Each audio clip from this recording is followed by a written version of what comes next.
This channel does not promote any violent, harmful, or illegal activities. All content provided by this channel is meant for an educational purpose only.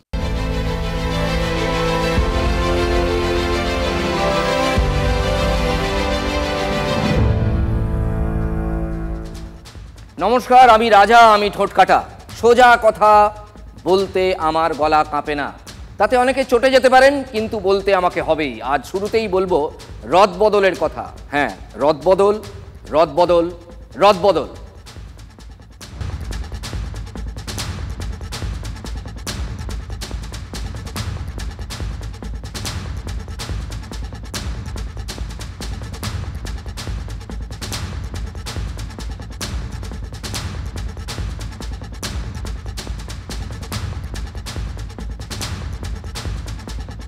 তিনি সর্বেসর্বা, সরকারের তো বটেই, দলেরও।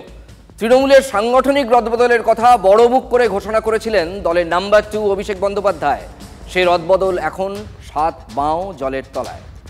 আমার কাজ, আমি যেটা 21শে জুলাইয়ের মঞ্চ থেকে বলেছিলাম, এই নির্বাচনে পঞ্চায়েত বা কাউন্সিলর বা মিউনিসিপ্যালিটি চেয়ারম্যান, ভাইস চেয়ারম্যান থেকেও তাদের নির্দিষ্ট এলাকা থেকে প্রত্যাশিত বা আশানুরূপ ফল হয়নি। একইভাবে আমরা টাউন সভাপতির বিরুদ্ধেও ব্যবস্থা নেব, মিউনিসিপ্যালিটি চেয়ারম্যানের বিরুদ্ধেও ব্যবস্থা নেব। আগামী 3 মাসের মধ্যে এর ফল আপনারা দেখবেন। 3 মাসের মধ্যে আমার সাংগঠনিকভাবে আমার যতটুকু এবং রেজাল্ট দেখে আমি সেভাবে প্রস্তাব রেখেছি। তারপর করবে কি না করবে সেটা দল ঠিক করবে, আর কবে করবে সেও দল ঠিক করবে। আমি আমার কর্তব্য আমি করেছি। আমি বারবার বলছি, দলের সিদ্ধান্ত, নেত্রীর সিদ্ধান্ত শিরোধার্য। অভিষেকের হাত ধরে এ রাজ্যে আসা আইপ্যাক সম্পর্কে তিনি একসময় বলেছিলেন প্যাক ফ্যাক, ওরা ভুল রিপোর্ট দিচ্ছে। পরে অবশ্য অবস্থান বদলে ফেলেন তিনিও। এটা রদবদল নয়? আইপ্যাক এটা নয়, ওরা অন্য জায়গায় কাজ করে, ও একটা রাজনৈতিক দলও করেছে। এ একটা নতুন টিম, সবাই জানে। এদের কোঅপারেশন করতে হবে, এদের নামে উল্টোপাল্টা বলা বন্ধ করুন। বাবা, স্বয়ং মুখ্যমন্ত্রী বলছেন, নেত্রী বলছেন আইপ্যাকের সাথে কোঅপারেট করতে হবে, আর আমি কোন হরিদাস যে আমি বলবো যে না, আমি ওটা মানবো না। এবার আইপ্যাকের ভূমিকা কি হবে? মূলত লোগো নির্মাণ করা, কর্মসূচি স্থির করা, সমীক্ষা করার মতো কাজ করবেন তারা, কিন্তু নীতি নির্ধারণ, সামগ্রিকভাবে প্রার্থী নির্বাচন, সংগঠন সাজানো, এই গুরুত্বপূর্ণ নীতি নির্ধারণগুলি কিন্তু দলের নেতারাই সিদ্ধান্ত নেবেন। মমতা বন্দ্যোপাধ্যায় চূড়ান্ত সিদ্ধান্ত নেবেন। আইপ্যাকের বিরুদ্ধে ফোঁস করা সব নেতাকে ঝোলায় পুরে দিয়ে আইপ্যাকেরও 20 দাঁত ভেঙে দিলেন তিনি। ভোট পরিচালনার দায়িত্বে আর থাকছে না আইপ্যাক। এও এক রদবদল। রদবদল কি আর থেমে থাকে? রাজ্যপালের দায়ের করা মানহানি মামলায় মুখ্যমন্ত্রীর আইনজীবীর দায়িত্ব থেকে অপসারিত করা হলো সঞ্জয় বোসকে। সঞ্জয় বোসকে কেন অপসারণ করা হলো? কেন তার জায়গায় ফক্স অ্যান্ড মন্ডল নামের একটি সলিসিটার সংস্থাকে দায়িত্ব দেওয়া হলো এবং তাদের তরফ থেকে কল্যাণ বন্দ্যোপাধ্যায়কে নিয়োগ করা হলো মুখ্যমন্ত্রীর আইনজীবী হিসেবে? কেন এই অপসারণ? তার মানে খোকাবাবু যে ডানা ছাটা হচ্ছে, এই ডানা ছাটার আরেকটা নিদর্শন হচ্ছে এইটা। সঞ্জয় বোস বিশিষ্ট আইনজীবী, তবে রাজনৈতিক মহলে তার প্রধানতম পরিচয় তিনি অভিষেক বন্দ্যোপাধ্যায়ের আইনজীবী এবং বহু ক্ষেত্রে আইনি উপদেষ্টা, এবং সেই জায়গা থেকেই রাজনৈতিক মহলে তার নাম চর্চিত। খোকাবাবুর হয়ে ওকালতি করে যে উকিলটা, তাকে সরিয়ে দিয়ে দিদির হয়ে ওকালতি করতে পারা উকিলকে সেখানটা রাখা হয়েছে। অথচ দেখুন, গত বছরের 1 মার্চ সঞ্জয় বসুর বাড়িতে ইডি অভিযান চালানোর পর মুখ খুলেছিলেন মুখ্যমন্ত্রী Mamata. Our government standing counsel, Sanjay, now he started searching his house. I asked Sanjay, because he is my lawyer also. I asked Sanjay, my government lawyer also, क्या क्या मिला, क्या क्या लेके गया? बोले कुछ नहीं मिला, खाली आप लोगों को बारे में क्वेश्चन पूछ रहा था और हमारा घर को तछनछ करके गया था। It is just to harass the people, to disturb the people everywhere. শুনলেন, তার আইনজীবী, তার সরকারের আইনজীবী নিজেই বলেছিলেন মুখ্যমন্ত্রী। সেই সঞ্জয়কে তার মামলার দায়িত্ব থেকে সরিয়ে দিলেন সেই মুখ্যমন্ত্রী। খোকাবাবুর সঙ্গে দিদির যে সংঘাত, সেই সংঘাত ক্রমশ পার্টি থেকে বার হয়ে নিচের সমস্ত সংগঠনের উপরে সেগুলো প্রভাব ফেলছে। এখন জানি না পিসি ভাইপোর সম্পর্কের ফাটল বাড়ছে না কমছে। সঞ্জয় বসু আমি যতদূর জানি ভাইপোর আইনজীবী ছিল, তো ভাইপোর আইনজীবী বলে তাকে সরিয়ে কল্যাণ বন্দ্যোপাধ্যায়কে দেওয়া হলো কিনা জানি না, কিন্তু মদনদার কথা অনুযায়ী যদি চলা হয়। কে কল্যাণ ব্যানার্জি খায় না মাথায় দেয়, একটা ভাটের মতো বকে উল্টো পাল্টা হাও করে, জীবনে মামলা জিততে পারে না, সব কেস গিয়ে ঘেঁটে দেয়। যতবার দাঁড়িয়েছে এখানে কলকাতায় হাইকোর্টে হেরে চুর হয়ে গেছে। এমন একবার হয়েছিল কল্যাণ ব্যানার্জি দাঁড়িয়েছিলেন বলে মমতা ব্যানার্জি নিচে গিয়ে বসেছিলেন, মমতা ব্যানার্জি নিজে গিয়ে বসেছিলেন, তাতেও হেরে গিয়েছিল। উনি তো ইংরেজি বলতে গিয়ে সবাই মাফ করবেন, ওই হিন্দি ইংরেজি বলেন। তাহলে কল্যাণ বন্দ্যোপাধ্যায় কোনো গাছতলার উকিল, বটতলার উকিল। কে কল্যাণ ব্যানার্জি খায় না মাথায় দেয়, হাও করে, জীবনে মামলা জিততে পারে না, ও যখনই দাঁড়ায় তখনই হারে। এমন একবার হয়েছিল কল্যাণ ব্যানার্জি দাঁড়িয়েছিলেন বলে মমতা ব্যানার্জি নিচে গিয়ে বসেছিলেন, মমতা ব্যানার্জি নিজে গিয়ে বসেছিলেন, তাতেও হেরে গিয়েছিল। মমতা ব্যানার্জি দাঁড়িয়ে থাকে যখন কোর্টে তখনও হারে, ওনার যা কথা তো এটাও হারবে। এই যে উকিলটা খোকাবাবুর হয়ে কেস কাচারি করে, তাই দিদির তো পছন্দ না হওয়াই স্বাভাবিক, তাকে এবার হটিয়ে দাও। যে নিঃশর্তে দিদির হয়ে ওকালতি করবে, কোর্টের বাইরে এসে অনেক রকমের ক্যারিকেচার করবে, অনেক রকমের খাতিরদারি করবে দিদির জন্য, সেগুলোকে রাখো। দিদি বোঝে এইসব। অধীর চৌধুরী বলেই যাচ্ছেন তৃণমূলের ঘরের লড়াইয়েই এই রদবদল। সঞ্জয় আউট, কল্যাণবাবু ইন। সত্যি নাকি? উত্তর এড়িয়ে গিয়ে ধোঁয়াশা বাড়াচ্ছেন তৃণমূলের মুখপাত্র। যা রটে তা কি কিছুটা হলেও বটে? এ বিষয়ে আমার কোনো মন্তব্য নেই, এটা হাইকোর্টের বিষয়। হাইকোর্টে মাননীয় মুখ্যমন্ত্রী, 2 বিধায়ক এবং আমার বিরুদ্ধে মামলা করেছেন রাজ্যপাল। তো এখন মাননীয় মুখ্যমন্ত্রীর হয়ে কে লড়বেন এটা সম্পূর্ণ তাঁর ব্যাপার, তাঁদের ব্যাপার। মানে এখানে আমার মন্তব্য করার কোনো এখতিয়ারই নেই। আমি এই মামলাটায়, যেহেতু আমার বিরুদ্ধেও এই মামলাটা রাজ্যপাল করেছেন, তাই আমি ওই মামলা লড়ছি। বাকি কে কার হয়ে লড়ছেন এ নিয়ে আমার কোনো মন্তব্য নেই। ঘরের গোলমালে আইনজীবী বদল কিনা তা নিয়ে জোর কদমে চর্চা চলছে। তার মধ্যেই বোধহয় গুটি গুটি পায়ে ঘরে ঢুকে পড়তে চাইছেন বিরোধী দলনেতা শুভেন্দু অধিকারী। কোন ঘর? গত 23শে ফেব্রুয়ারি শুভেন্দু প্রধানমন্ত্রীর মন কি বাত শুনেছিলেন মুখ্যমন্ত্রীর বিধানসভা এলাকায় বসে। ভবানীপুরটা কি ভারতবর্ষের বাইরে না পশ্চিমবঙ্গের বাইরে? বিদেশে থাকা ভারতীয়রা যদি মন কি বাত শোনে, এটাও শুনতে পারি। আপনারা দেখছেন মন কি বাত শুনতে গেছে, কিন্তু ওর মন কি বাত কি সেটা তো আপনারা কেউ শুনতে পেলেন না। মন কি বাত হচ্ছে বিজেপিতে চূড়ান্তভাবে কোণঠাসা করছে সুকান্ত মজুমদার, দিলীপ ঘোষরা। বিজেপির ভবিষ্যৎ নেই, সেই কারণে মমতা বন্দ্যোপাধ্যায় ভরসা। এটাই যাতায়াত শুরু হচ্ছে। মুখপাত্র সেদিন বোঝাতে চেয়েছিলেন তৃণমূলে ফিরতে মরিয়া শুভেন্দু অধিকারী, কিন্তু আজই উত্তর মেরু থেকে দক্ষিণ মেরুতে চলে গেলেন। ভবানীপুর কেন্দ্রের দিকে তাকালে চোখটি ঝলসে যাবে। ভবানীপুর কেন্দ্রের দিকে তাকালে চোখটি ঝলসে যাবে। চোখ ঝলসে যাওয়ার হুমকি দিয়ে মুখপাত্র যেন বোঝাতে চাইলেন শুভেন্দুর নজরে ভবানীপুরই। নন্দীগ্রামের থেকে ভবানীপুরে জেতা সহজ মন্তব্য করেছিলেন শুভেন্দু অধিকারী। আমার তো মনে হচ্ছে যে নন্দীগ্রামের থেকেও ভবানীপুরটা আমার কাছে খুব ইজি। এবার খোদ মমতা বন্দ্যোপাধ্যায়ের দুয়ারে পৌঁছাতে চান শুভেন্দু অধিকারী। সে কারণেই নাকি তিনি এবার ৭৩ নম্বর ওয়ার্ড, যেখানে মমতা বন্দ্যোপাধ্যায় থাকেন, সেখানেই অফিস করতে চলেছেন। তেমনটাই বিজেপির অন্দরে কান পাতলে শোনা যাচ্ছে, যদিও আনুষ্ঠানিকভাবে এ নিয়ে মুখ খুলতে নারাজ তারা। ভবানীপুর কেন্দ্রের দিকে তাকালে চোখটি ঝলসে যাবে। এবারের ভোটে কিন্তু আসন্ন বিধানসভা ভোটের জন্য নির্দিষ্ট ফর্মুলা মেনে চলছেন শুভেন্দু। একেবারে ছক্কষা অঙ্ক। হিন্দু সরকার হবে 26-এ, হিন্দু সরকার হবে। কিভাবে হিসাব করতে হয় শুভেন্দু অধিকারী জানে হিন্দুরা এক কাট্টা হয়েছে, আর একটু করা দরকার। হিন্দু 39% এক কাট্টা হয়েছে বলেই আমরা 2,33,27,000 ভোট, আর 5% হিন্দুকে আমাদের পক্ষে ভোট করাতে হবে।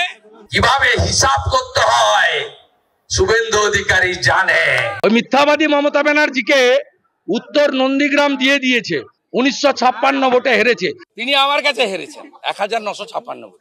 এর পরের বিধানসভায় মমতা ব্যানার্জি যেখানে লড়বে, আমি আমাদের পার্টিকে বলবো, নাড্ডাজিকে বলবো, যদি সভাপতি থাকেন বা অন্য যে থাকবে, যে আমাকে ওখান থেকে লড়ান, আমি আবার হারাবো। MT vessel sounds much.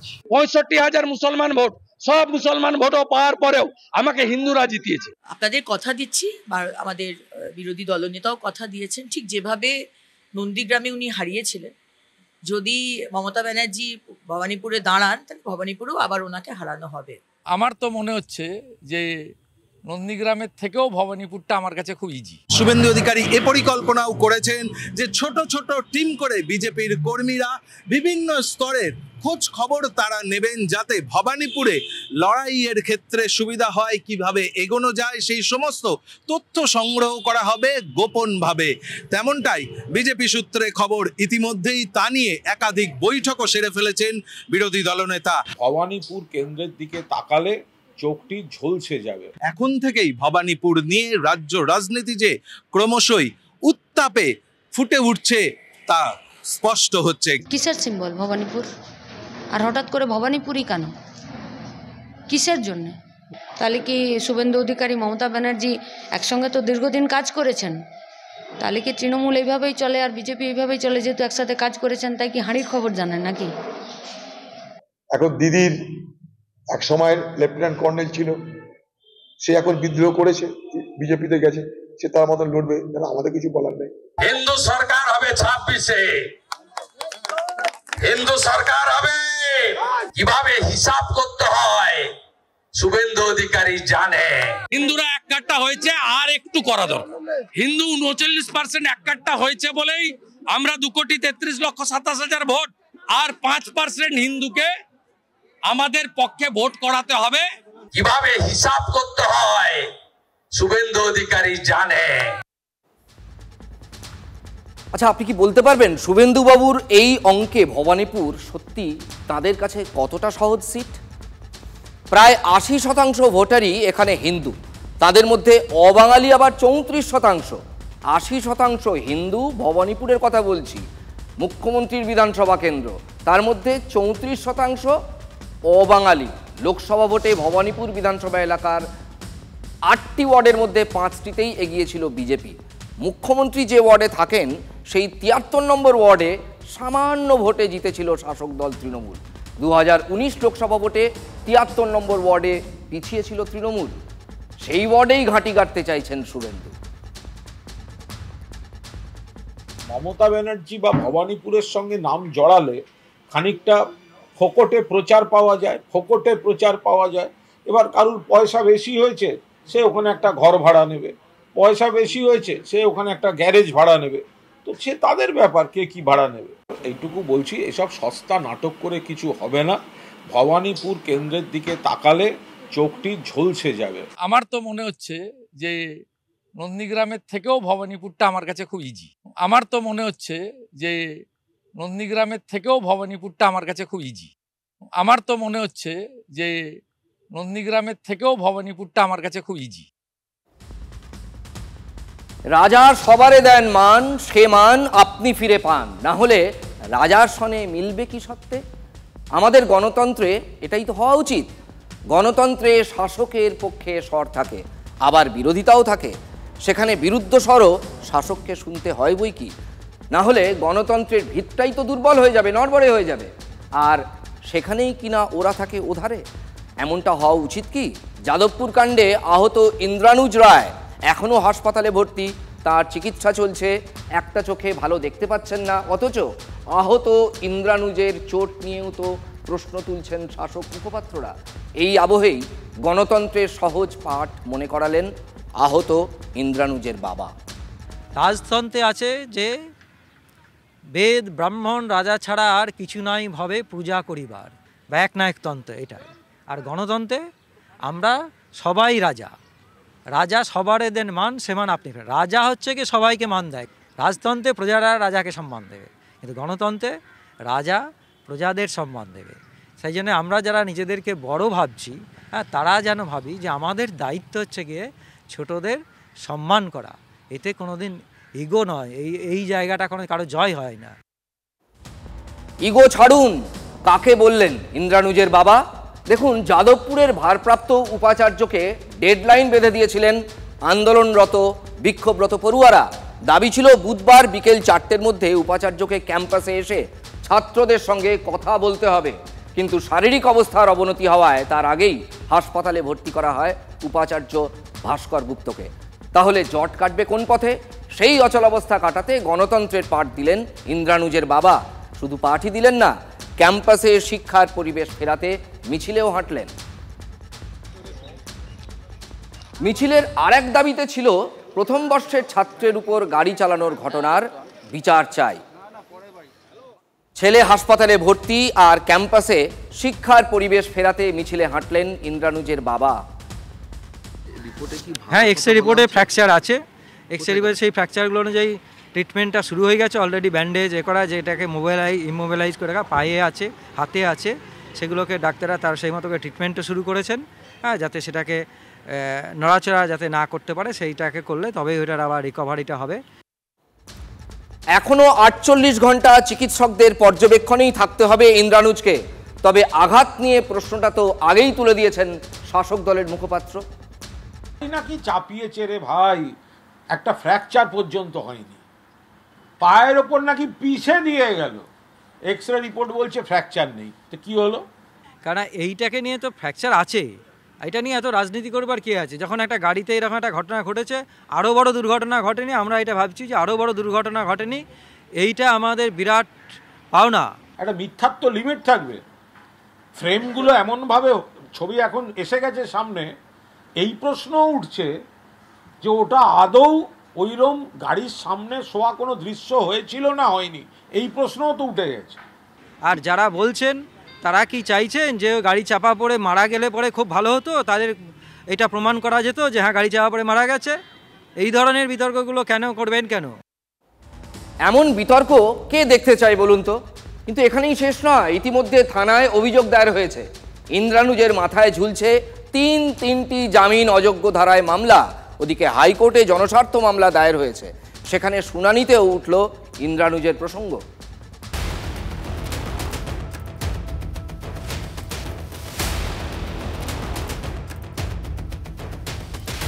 হাইকোর্টের এজলাসে উঠল যাদবপুর কাণ্ডে আহত ইন্দ্রানুজ রায়ের প্রসঙ্গ।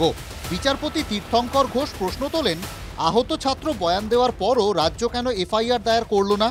বিচারপতির পর্যবেক্ষণ, যাদবপুরের ঘটনায় পুলিশ এক পেশে তদন্ত করছে, রাজ্যের উচিত ছিল অভিভাবকের মতো আচরণ করা। মূল বক্তব্য, যে ইমেল এসেছিল সেটি কেন একজন ছাত্রর অভিযোগের পরেও সেটি কেন এফআইআর হিসেবে গণ্য করল না পুলিশ? আর এতেই আপাতত অসন্তুষ্ট আদালত।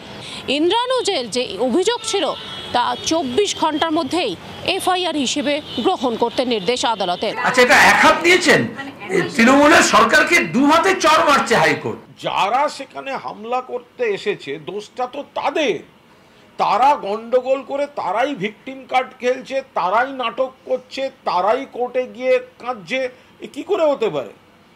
তো সুতরাং নিশ্চিতভাবে যাদের দায়িত্ব জবাব দেওয়ার, প্রশাসন বা আইনের দিকে আমাদের যে প্রতিনিধিরা আছেন, তারা যথাযোগ্য পদক্ষেপ নেবেন। একটা ছেলে আহত হয়ে হাসপাতালে, তার বিরুদ্ধে কেস শুরু করে দিয়েছে এরা। এটা মানে প্রতিহিংসার নিকৃষ্টতম ঘৃণ্য প্রতিহিংসার একটা প্রতিফলন। অনুষ্ঠানের দিন শিক্ষামন্ত্রীকে হেনস্থা এবং তার গাড়ি ভাঙচুরের অভিযোগ ওঠে। এই ঘটনায় বিচারপতির টোপের মুখে পড়তে হয় গোয়েন্দা বিভাগকে। বিচারপতির প্রশ্ন, বিশৃঙ্খলা হতে পারে, আগে থেকে কেন আঁচ করতে পারেননি গোয়েন্দারা? কেন মন্ত্রীর সঙ্গে সাদা পোশাকের পুলিশ থাকলো না? বাংলাদেশ প্রসঙ্গ মনে করিয়ে বিচারপতির পর্যবেক্ষণ, প্রতিবেশী দেশের মতো এই রাজ্যের অবস্থা হোক, এটা চাই না। এটা গোটাটাই গোয়েন্দা দপ্তরের ব্যর্থতা, এমনটাই পর্যবেক্ষণ বিচারপতি তীর্থঙ্কর ঘোষের। তার বক্তব্য, যেখানে ইতিমধ্যেই ছাত্রছাত্রীরা আন্দোলন করছে, সেখানে মন্ত্রী যাচ্ছেন, তাকে কি আদৌ জানানো হয়েছিল বিষয়টা? আমার কাছে সত্যি কোনো খবর ছিল না এবং আমার কল্পনারও বাইরে ছিল। আমি পুলিশ নিয়ে যাওয়াটা সেদিনও বলেছি দরকার নয়, আজকেও বলেছি দরকার নয়, এবং একই সঙ্গে বলছি পুলিশ নিয়ে যাওয়াটা যে দরকার ছিল না, এটা যেমন আমার কাছে আমার বক্তব্য, আমাকে আত্মরক্ষা করা, আমার আত্মরক্ষা করা, সেটাও অনুরূপভাবে আমার কাছে দরকার ছিল। শাসক বিরোধী দুপক্ষই মেতে 1 বছর পরের ভোট নিয়ে, কিন্তু এই যে এখন বর্তমান প্রেজেন্ট কন্টিনিউয়াস টেন্স, তার কি হবে? একটা ছবি তো দেখালাম আপনাদের, এবার দেখুন আর একটা ছবি। আমাকে বলা হয় এই থানার অভ্যন্তরে অনেক জায়গা পড়ে আছে, এখানে তোমাদেরকে মেরে এখানে যদি পুঁতে দেওয়া হয় কেউ কোনো খোঁজ তল্লাশ পাবে না। বারবার বলছেন যে আন্দোলন করবার স্বাদ জেগেছে, একদম স্বাদ মিটিয়ে দেওয়া হবে। রক্ত জমে আছে পায়ের তলা, মুখে লাথি মেরেছে বুট পরা অবস্থায়, এই যে মুখে এখানে কেটে গেছে ভেতরটা, এখানে ওসি ম্যাডামই মেরেছেন মানে লাঠি দিয়ে।